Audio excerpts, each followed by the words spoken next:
Whoop.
Heyo at Hematu.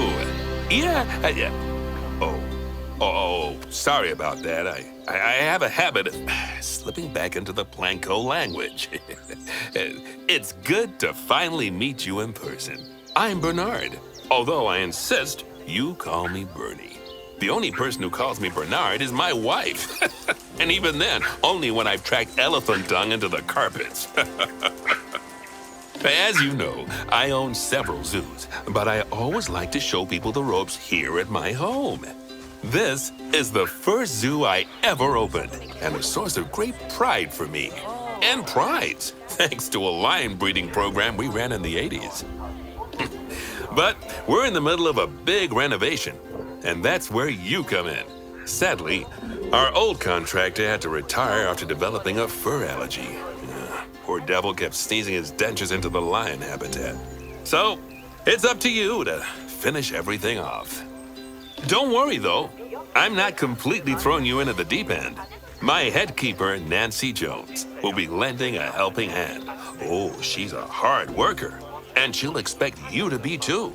But I'm sure you'll get along like a house on fire, or even better, one that isn't on fire. Less shouting that way.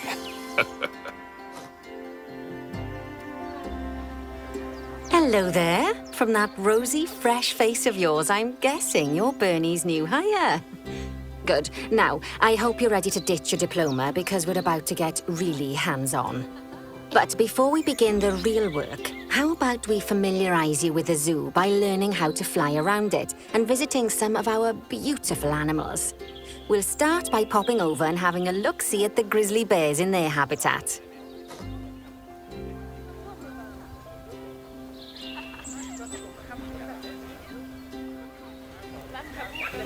Did you know that grizzly bears, also known as Ursus arctos horribilis, can hibernate for up to 7 months a year? Oh, but then again, given the chance, I think a lot of people would do that too. Select one of the bears and you'll bring up its information panel.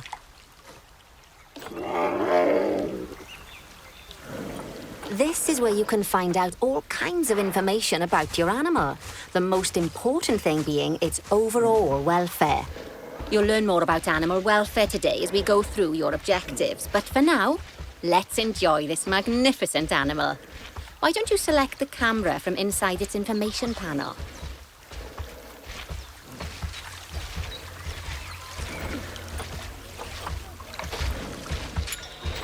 See, now this is a fantastic way to get a close look at your animals.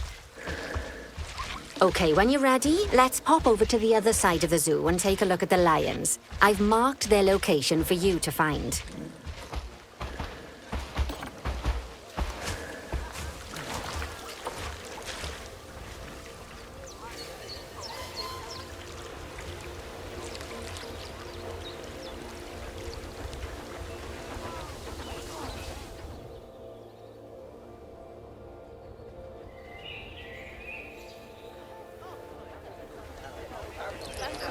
Panthera leo, or the West African lion to you and me. Lions are the most social of the big cats, and there can be as many as 40 lions in a pride, although prides of that size are pretty rare. As Bernie would say, those lions are awesome, which is precisely why I handle the training instead these days. Anyway, how about we get started on those objectives? Come on, let's head over to an empty habitat and see what needs doing there.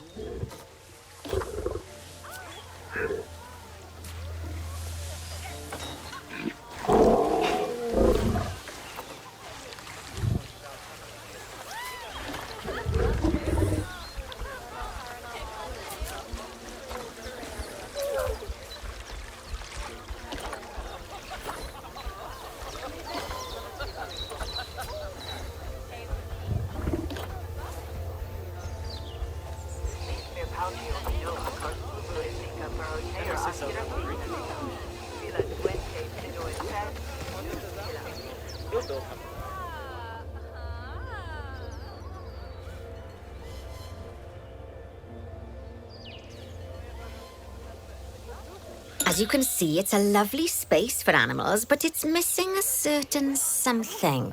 Well, two somethings. Warthogs. So I'd like you to adopt a pair of them. To adopt animals, we need to open the animal market, which is in the animal trading section.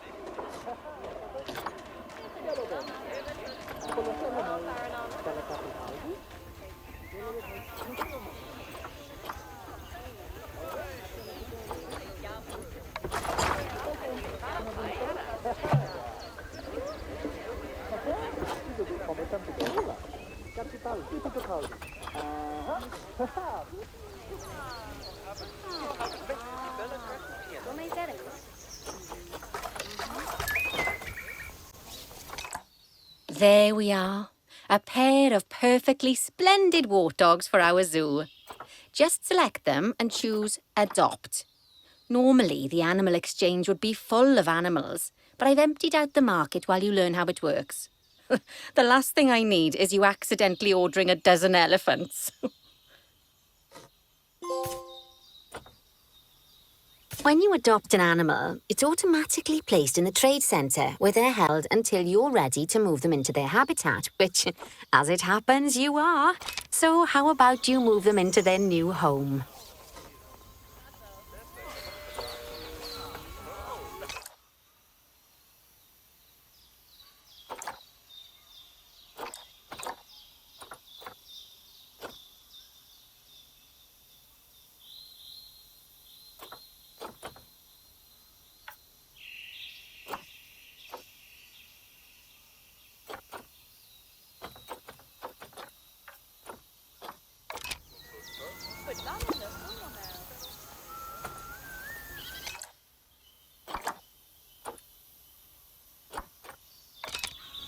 When you ask for an animal to be moved into a habitat, your caretakers will go to the trade centre, collect your animal and deliver them to your selected habitat. I've marked the trade centre's location, so let's go and watch the caretakers in action.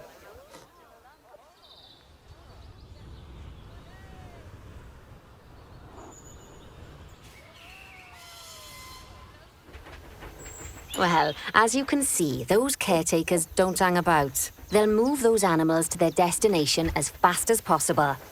Of course, normally we'd have to place the animals into quarantine before moving them into a habitat, but I am assured by a person of good standing that these warthogs are in the very rudest of health. Right, let's get the warthog's habitat finished up so we can keep them nice and happy. You see, each animal in the zoo has an overall welfare statistic, basically how happy they are. And that overall welfare statistic is itself comprised of 4 different areas: nutrition, social health, habitat, and enrichment. Luckily, if you select an animal, you'll bring up their animal welfare information panel, which we saw earlier, where you can see how they're doing. That way, you'll know exactly what areas need to be addressed. Don't worry if that's a lot to remember. You can always check the Zoopedia for more information. Let's start by making sure we're taking care of the warthog's nutrition welfare. To do this, we'll need to place a food station and a drinking station. Now, each animal requires a different type of feeding station. And for the warthogs, it's a small feeding trough. So let's add one of those and a water bowl.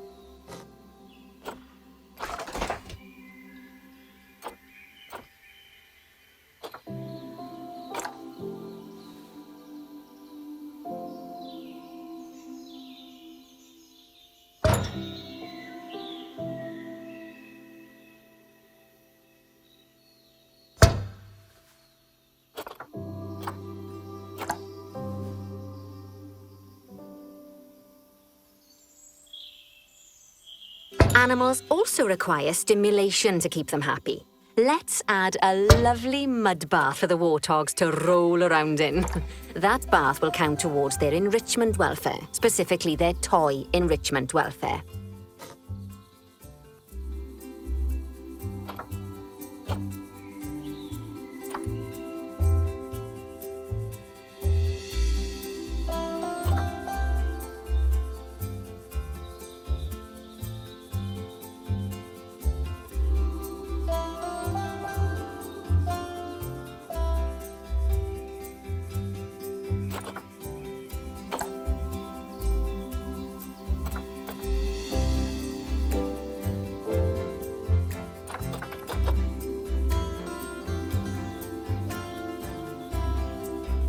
Oh, nice work. You've got a knack for this, I see.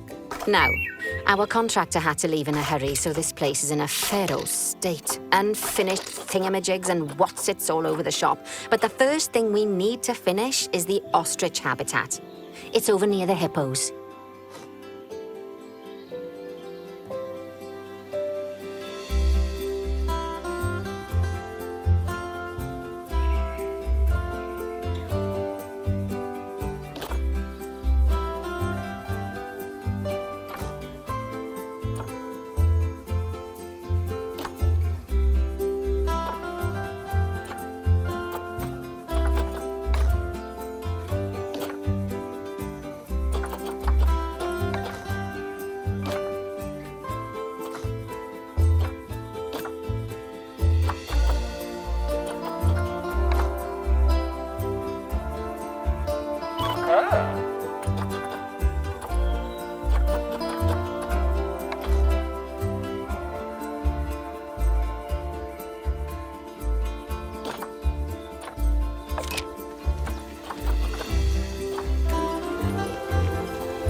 Oh, before we actually start building our ostrich habitat, let's pause time for a moment.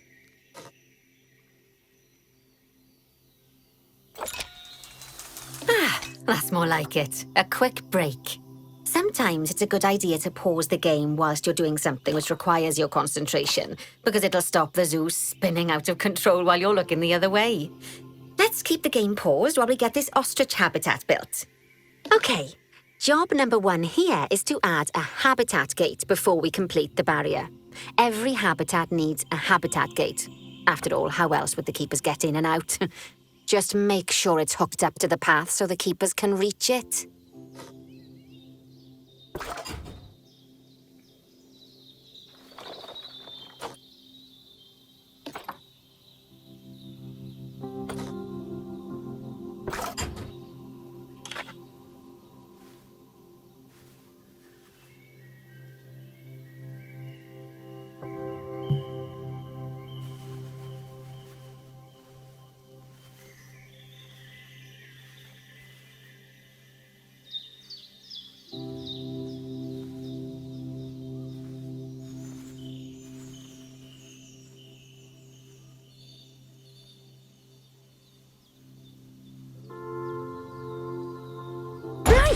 Let's complete the perimeter barrier so we can adopt us some ostriches. I've marked out an area for you to use, so I'd like you to finish off the perimeter using the brick barrier.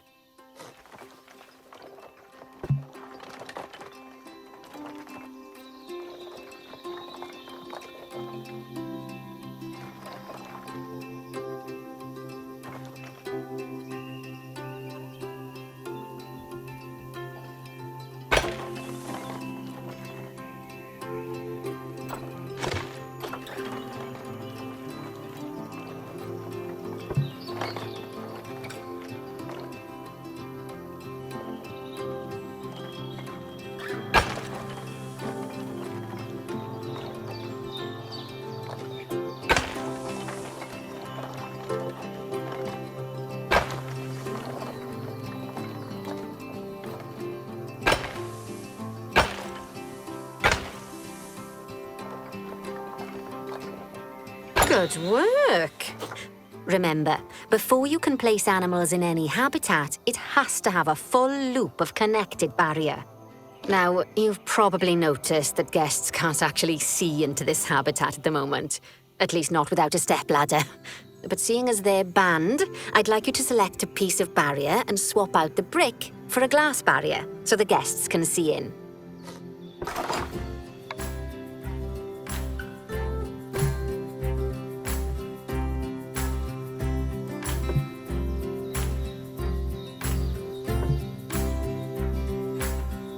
There we go.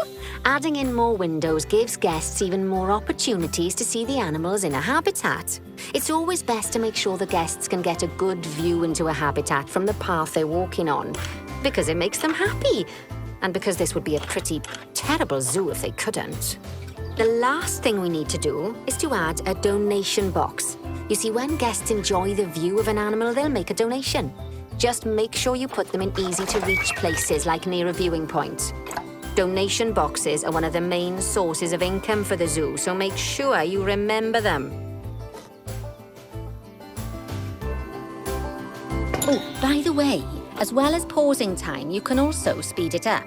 It'll run everything at 2 times and 5 times faster. It can be useful, especially if you're waiting for money to accumulate or for animals to be delivered to your habitat. Personally, I use it when I'm waiting for a brew to finish. All right, you've finished the habitat, so it's high time we adopted those ostriches, don't you think? Let's get 4 of them in here.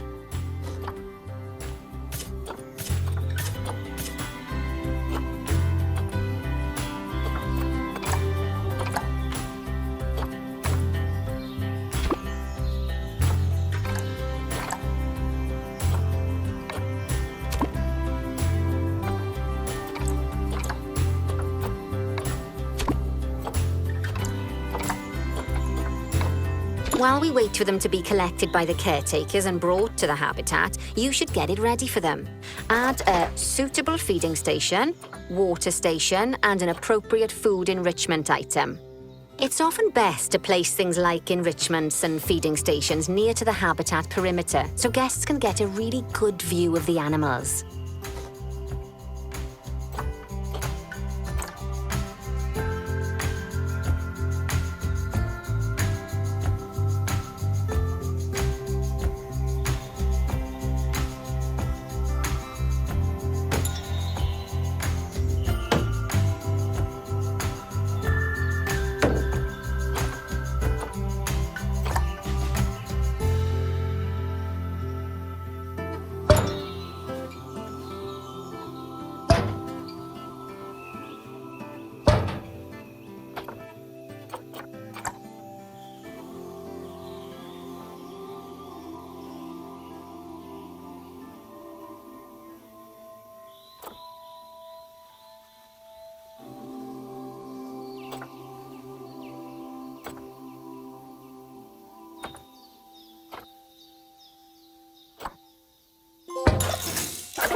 Oh, good to see the ostriches have somewhere they can really stretch their legs. Did you know they can actually run at 43 miles per hour? Oh, heaven forbid they ever escape. The speed camera fines alone would bankrupt us.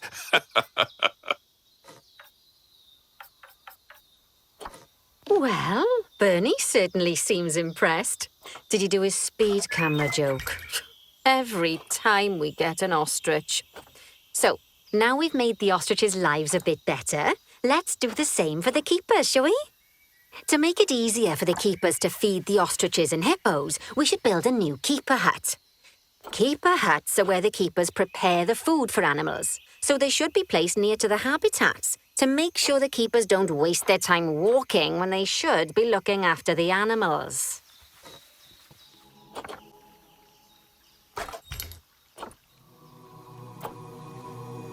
You'll need to rotate the keeper hut to get it to connect up to the path.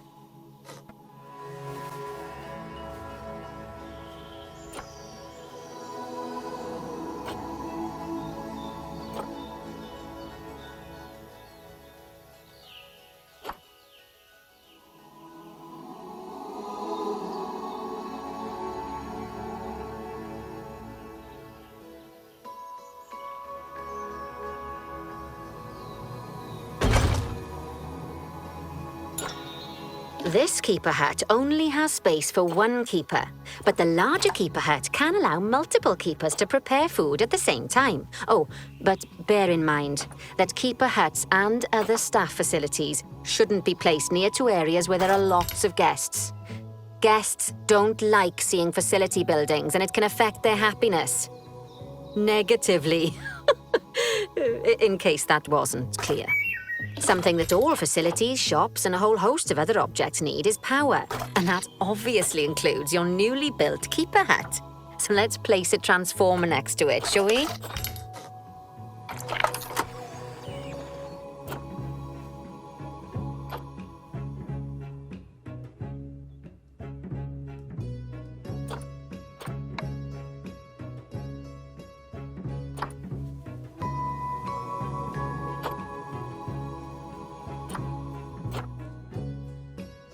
Lovely work. Now the keepers can start using the hut to prepare food, and thanks to where you've put it, they won't need to walk very far to deliver it to the ostriches and hippos. Let's get on to your next objective then. Bengal tigers.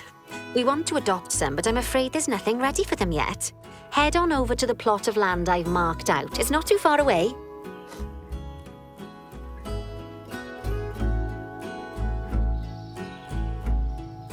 Righty, your next job is to build a habitat from scratch.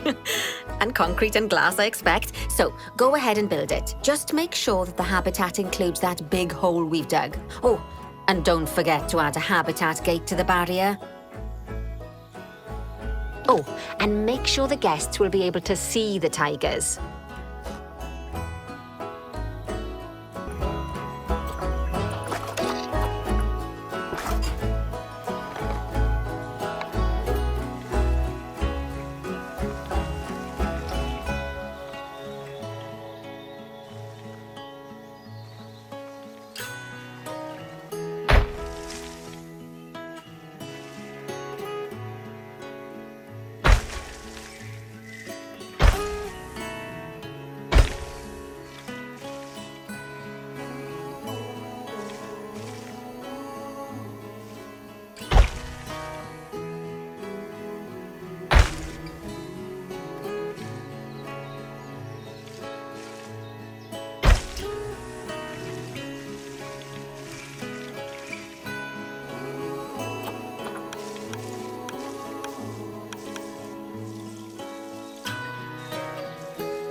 Now, Bernie takes safety very seriously at his zoos, so we should probably make sure those tigers can't jump out of their habitat, don't you think? The way we'll do it is by changing the height of the habitat's barrier. Okay then, let's select the habitat barrier and then jump into barrier editing mode.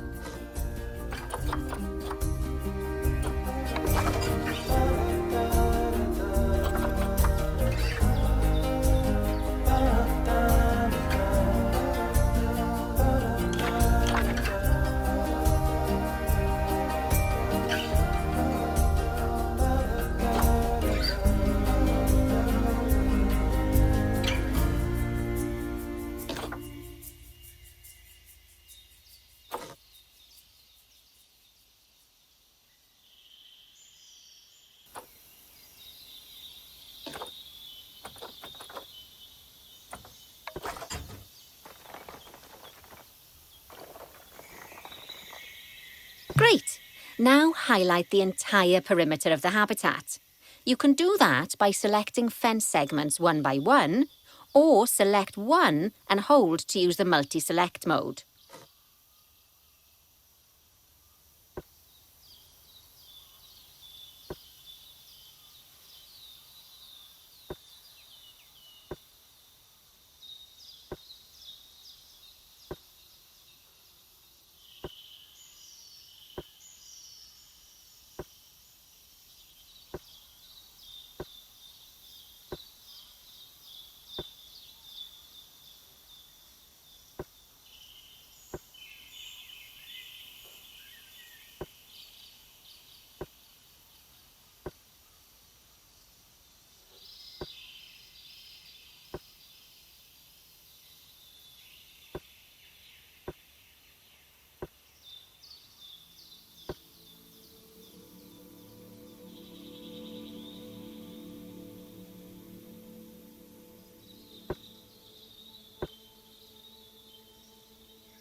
Now that the habitat is in place, don't forget to put down a donation box near to your viewing areas.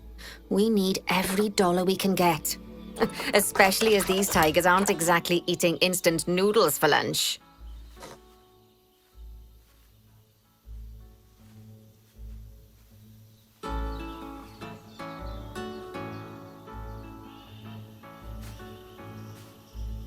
Okay, that's the habitat boundary complete, the habitat gate in place, and most importantly, the tigers won't be able to jump out of it anymore.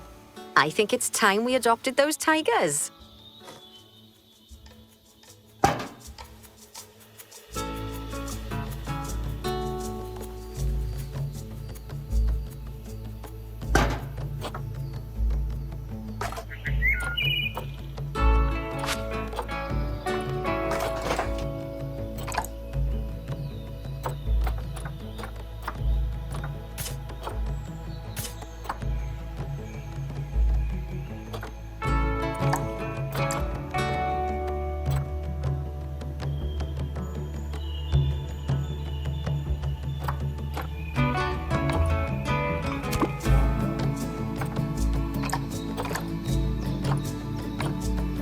Whilst our trusty caretakers collect and deliver the tigers, let's take a look at preparing the habitat for their arrival.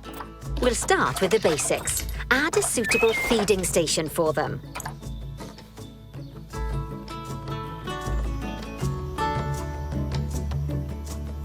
This time, instead of adding a water bowl, let's try something different. Some animals need a pool in their habitat so they can go for a swim, but they can also use it to drink from. All you have to do is make sure the banks of the pool have a gentle slope so they can easily get a nice, refreshing drink. There's already a pool excavated, but you still need to fill it with water. You should do that by going into Terrain and selecting the water tool.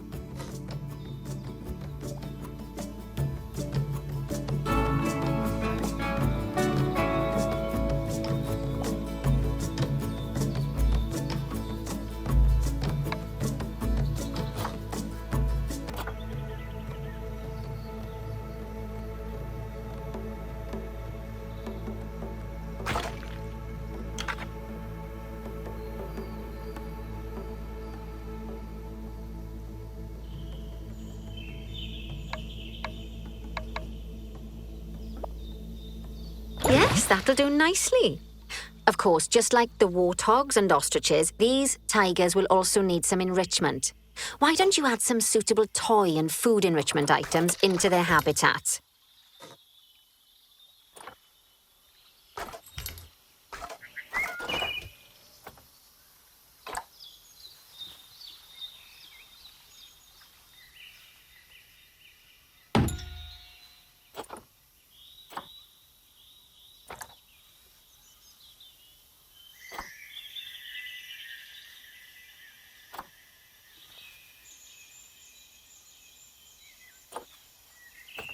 Okay, it's really starting to take shape.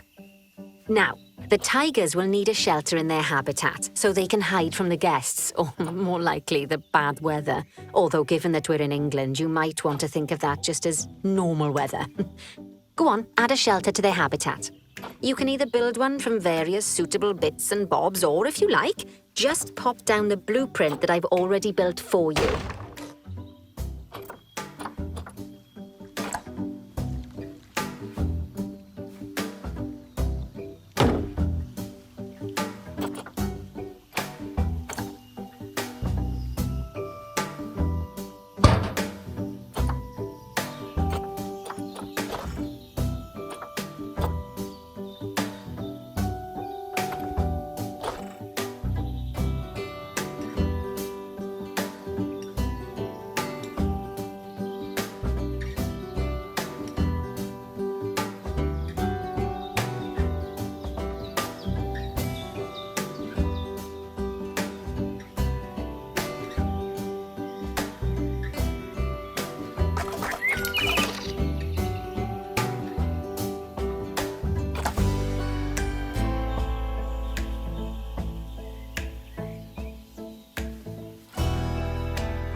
poor Dabs.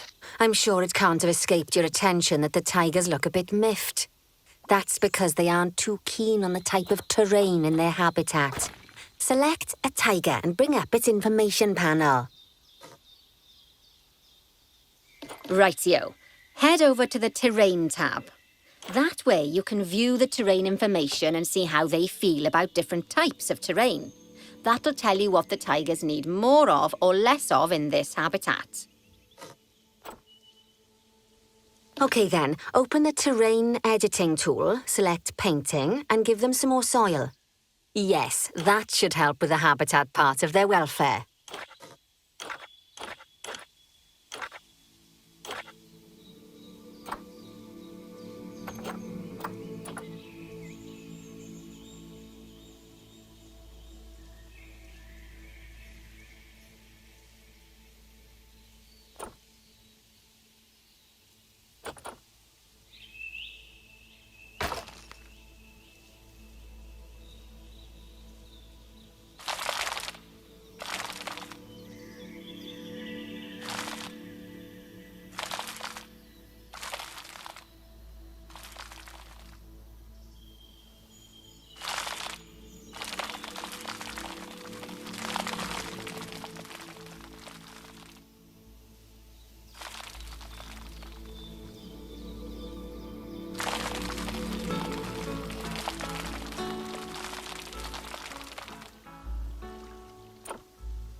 Right then, all animals need plants and trees from their own biome or continent. You know, deserts, savannas, Eurasia, Europe, that sort of thing.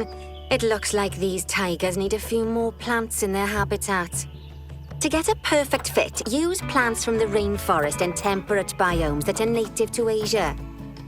Although if you have to, you can get away with using just one or the other. The tigers will also want a certain amount of their habitat to be covered by those plants. To find out which plants to use and how many, select a tiger and go to the Environment tab.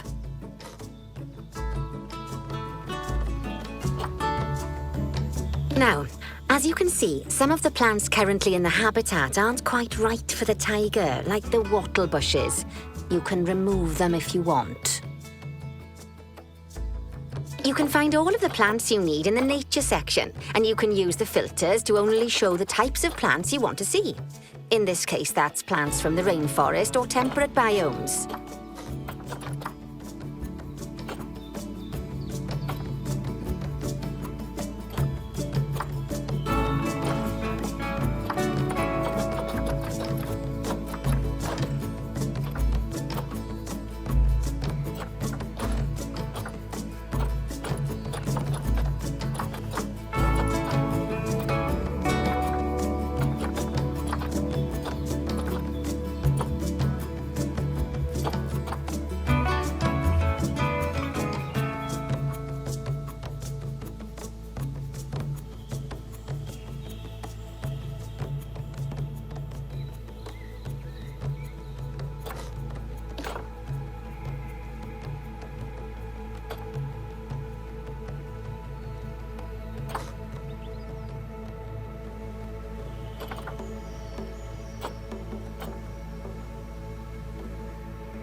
They say the good fences make good neighbors. I guess that's doubly true when one of the neighbors is a Bengal tiger. Still, those tigers look so happy that I doubt they'd leave, even if you did poke a hole in their fence. Oh, but for heaven's sake, don't test that theory.